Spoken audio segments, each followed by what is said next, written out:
આજના વાર્તા વૈભવ વિભાગમાં આપ સૌનું સ્વાગત છે.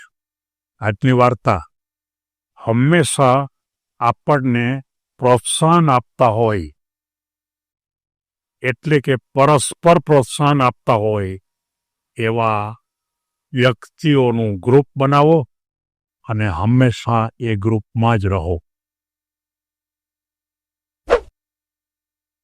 મિત્રો, આપણને ખબર છે કે આ દુનિયામાં જો આગળ વધવા માટે કોઈ પણ સૌથી સરળ શસ્ત્ર હોય તો માત્ર ને માત્ર અન્યને પ્રોત્સાહન આપવું.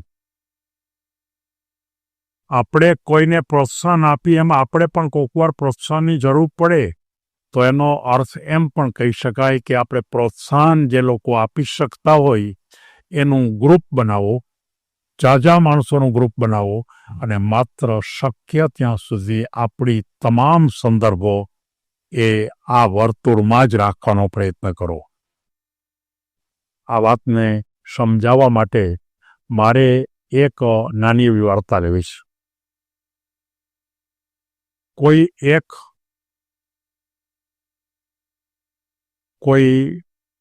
કોઈ કરાટેના ક્લાસીસ પ્રાઇવેટલી ચલાવતા હતા અને એ પ્રાઇવેટલી કરાટાની તાલીમ આપતા હતા. તાલીમ વ્યવસ્થિત આપતા હતા અને બહુ ચોકસાઈપૂર્વક આપતા હતા, સિદ્ધાંતની ભૂમિકા ઉપર આપતા હતા અને એ રીતે તાલીમ આપે અને પોતે પોતાનો વ્યવસાય કરતા હતા. બરોબર એક વખત એક નાનો છોકરો, એટલે લગભગ 10થી 12 વર્ષનો છોકરો આવે છે કે મારે આ કરાટેની તાલીમ લેવી છે. પેલો જે સંચાલક હતો એ એમ કહે છે કે ભાઈ, હજી તું નાનો છો, પણ તેમ છતાં એને એમ કહે છે કંઈ વાંધો નહીં, તું આવતો થઈ જા.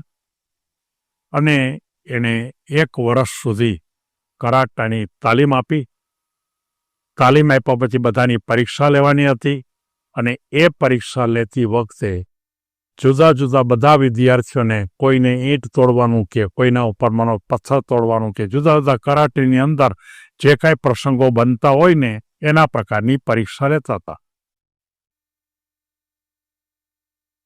પેલો જે નાનો છોકરો હતો એની પરીક્ષા લેવાનો પ્રશ્ન નહોતો એમ સંચાલકે કીધું.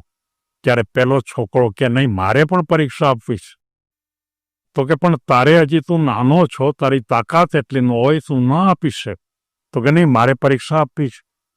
અને એ પરીક્ષા આપવા માટે એને 2 ટેબલની વચ્ચે એક ઈંટ મૂકી, મોટી ઈંટ. અને એને એમ કીધું કે તારે તારા હાથથી આ ઈંટને તોડવાની છે. અઘરું કામ હતું. સંચાલકે એને અઘરું કામ આપ્યું, પણ હવે આ એને પરીક્ષા આપવી જ હતી એટલે બીજો કોઈ રસ્તો તો હતો નહીં. એટલે પછી એને શરૂઆત કરી, પણ એણે એના ઉપર હાથ માર્યો અને હાથ માર્યો તો એ ઈંટના 2 ટુકડા થયા નહીં. એટલે થોડાક જે યુવાનો બેઠા હતા એ લોકોએ થોડી હસી મજાક કરી કે ભાઈ, તારે હજી પરીક્ષા આપવાની વાર છે, તું તોડી ન શક, હજી તારે તાલીમ લેવી પડે, એમ હસી મજાક કરવા માંડ્યા.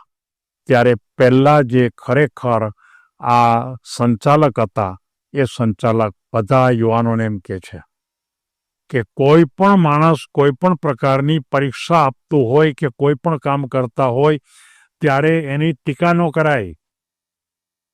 એ કામ કરી શકો નથી એમ કોઈ દી ન કહેવાય. અને જો એ રીતે તમે કહો તો ખરેખર તમારો પોતાનો પણ વિકાસ નહીં થાય.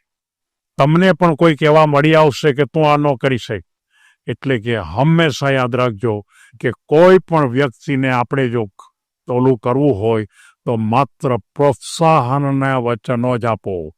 તમે વરાળો પાડીને પણ એને પ્રોત્સાહન આપો. એટલે ફરીવાર પેલા યુવાન પેલા છોકરાને પેલા સંચાલક એમ કહે છે કંઈ વાંધો નહીં, બીજો પ્રયત્ન ન સફળ થયો, ત્રીજો પ્રયત્ન. પછી બધા એમ કીધું કે નહીં, હજી તું સફળ થઈશ જ. બધા છોકરાને એમ કીધું કે તમે એમ કહો કે સફળ થશે, સફળ થશે, સફળ થશે, પ્રોત્સાહનના અવાજ કરો. અને એ પ્રોત્સાહનના એક ધારા અવાજને કારણે અને પછી પેલા નાના છોકરાને એમ કીધું કે એકદમ જોરથી તારી તાકાત હોય એટલી તું હાથથી ધક્કો માર, આ ઈંટ તૂટી જશે. અને એ જ પરિસ્થિતિમાં પેલા જે છોકરો છે એની અંદર એક એવી તાકાત આવી. બધાએ દેખા વાતો કરતા હતા બહુ જોશથી કે તી તૂટી જશે, ઈંટ તૂટી જશે, તારામાં તાકાત બહુ છે, તું બહુ હોશિયાર છો, તને બધું આવડે જ છે, એવી બધી વાતો કરી અને એમાં બરોબર એકદમ મોટી ઝાપટ મારી અને ઈંટ તૂટી ગઈ. ત્યારે બધા જ જે હતા યુવાનો બધાએ તાલીઓ પાડીને નાના છોકરાને ઉંચકી લીધો અને એમ કીધું કે અમારા બધા કરતાં પણ આ છોકરો છે એ કરાટેની અંદર ભવિષ્યમાં એક મહાન સિદ્ધિ પ્રાપ્ત કરશે, એમાં કોઈ શંકા જ નથી. અને હકીકતમાં આ જે વાત છે કોઈ ચોક્કસ પ્રકારના વ્યક્તિની વાત છે. એનું નામ મને ખબર નથી, પણ આ એક ચોક્કસ વિશ્વના બહુ સારા મોટા કરાટેના જે માસ્ટર બન્યા એ આ છોકરો આ સ્થિતિમાં એને મળ્યું. પણ એને એક જ વાત સંચાલકે કીધી કે બેટા, તું જ્યારે કોઈ પણ વખતે આ કરાટેની તાલીમ લે ત્યારે માત્ર તારી આસપાસ તને પ્રોત્સાહન આપતા હોય એવા માણસોનું જ ગ્રુપની વચ્ચે તાલીમ લેજે. જે તારી મસ્કરી કરતા હોય, તને ઉતારી પાડતા હોય એવા વચ્ચે તું ન કરજો. અને હકીકતમાં એ સંચાલકે પણ એને મોટો થયો ત્યાં સુધી તાલીમ આપી અને ભવિષ્યમાં પણ એ મહાન એ પ્રકારનો ટ્રેનર બન્યો અને ઉત્તમ પ્રકારે એ નેશનલ લેવલથી પણ ઊંચે જઈ અને એણે આ પ્રકારની ભૂમિકા પર કામ કર્યું. મિત્રો, મારે ફરીવાર કહેવું છે કે જો તમે કોઈ પણ માણસ કામ કરતો હોય અને એ માણસ કામ કરતો હોય અને તમે જો એને વધારે પ્રોત્સાહન જો આપો તો એને કામમાં જુસ્સો ચડશે, આત્મવિશ્વાસ વધશે. આપણને ખબર છે કે ક્રિકેટમાં રમતા કોઈ પોતાના જ દેશના પ્લેયર હોય ત્યારે ચારે બાજુએ એમ કહે છે કે છક્કો છક્કો છક્કો, અથવા તો બોલમાં ચોક્કો મારો. આમ જ્યારે બધું કહે છે ત્યારે એને તાન ચડે છે, એને જુસ્સો આવે છે, એનો આત્મવિશ્વાસ વધે છે અને સાચા અર્થમાં આવા કેટલાય પ્લેયરો ચોકા કે છક્કા મારતા હોય છે. આ ક્રિકેટની વાત નથી, આ કોઈ કરાટેની વાત નથી. પરીક્ષા આપનાર યુવાન પણ જો હિંમત હારી ગયો હોય, જુસ્સો આપો, બેટા તું ખૂબ સારું મહેનત કર, તું ચોક્કસ આમ કરી શકે.